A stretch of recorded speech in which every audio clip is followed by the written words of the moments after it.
6 صباحا بتوقيت جرينتش، 9 صباحا بتوقيت مصر.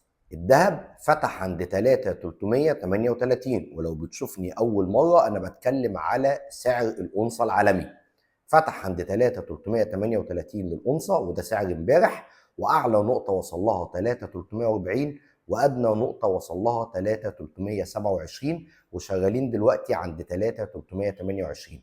اليومين اللي فاتوا بعد ما كنا نزلنا لمنطقه ال 3311 تماسك الذهب وطلع فوق ال 3325، ورجع اشتغل تاني في نفس المنطقه السعريه امبارح ما بين 3325 ل 3350 اللي بنوه عليها من اول الاسبوع.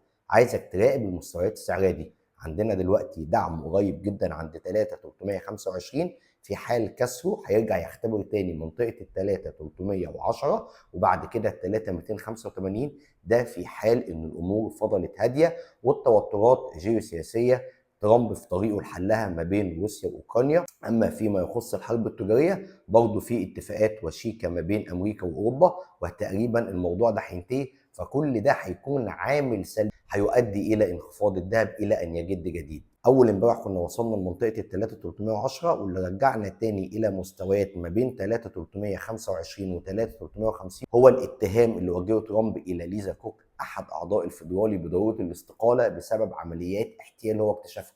قلت لك الدهب عنده حساسيه جدا لاي اخبار. الخبر ده فعلا طلع الدهب يوميا من 3311 وصلنا لغايه ال 3345 و50، وامبارح اشتغلنا ما بين نفس النطاق 3325 ل 3350، وبعد ما الامور هدت رجعنا تاني نفس المسار السلبي.